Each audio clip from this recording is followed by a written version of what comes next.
And so I wanted to start with this guy, Ron. Mainly because we haven't really talked about him much on the show, but boy, should probably do that. In fact, here's a quick bio in case you don't know anything about him. And when I say quick, I mean quick for this show and not actually quick. But anyway, Ron was born in Jacksonville, Florida, and spent his early years moving around to various places in the state. Little Ronnie was good at baseball, and in the 90s, his team even made it to the Little League World Series. The Dunedin national team is going for it all. That coveted trip to the Little League World Series. I'm Ron DeSantis. We were only 12, but we learned to dream big, work hard, and swing away. And that's my plan as governor.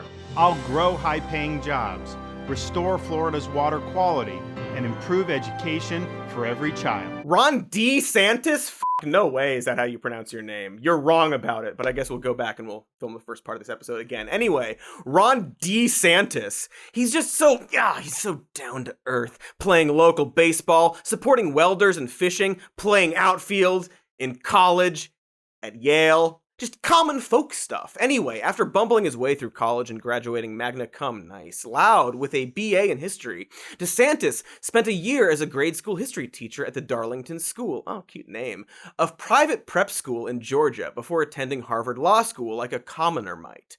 But I jest. He was a teacher at least. That's gotta give him some grounded perspective, right? No? Not at all?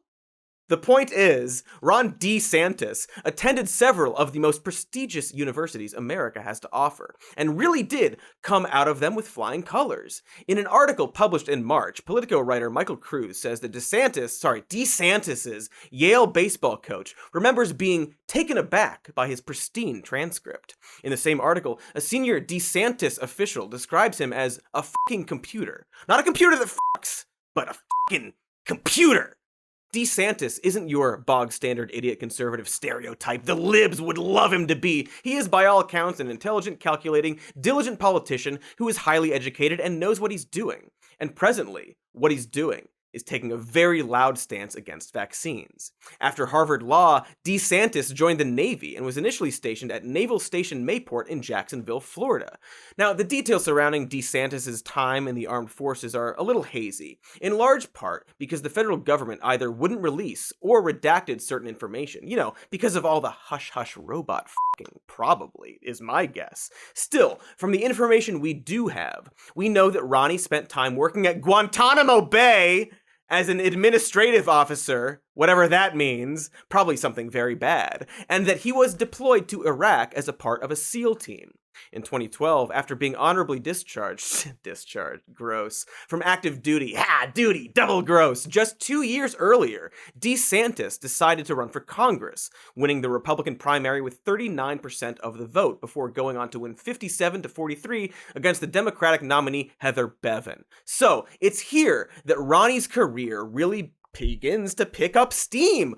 Whoop, whoop, steam engine DeSantis. After winning Florida's 6th congressional district against Bevin, or Bevan, I didn't look it up, DeSantis, I don't trust him about it, began to make a name for himself by introducing legislation designed to target President Barack Obama's failure to enforce the law, by which, of course, he meant Obama's 2011 decision to delay deportation proceedings against non-criminal illegal immigrants.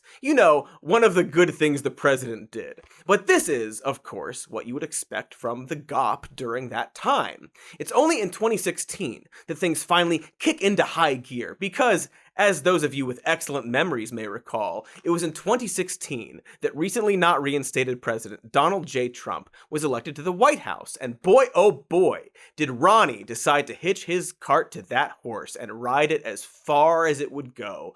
Up to that point, Ronnie, like most other Republicans, had carefully avoided being tied to the candidate everyone thought was a, joke. Even going so far as to disavow Trump's tweeted endorsement of him from 2012, albeit in a kind of weaselly, indirect politician-y way. But after a brief run at the Senate that ended as soon as Marco Rubio decided to seek re-election, it was all aboard the Trump train, woot woot, the Trump horse and cart. I'm sorry, I'm getting my transportation metaphors mixed up.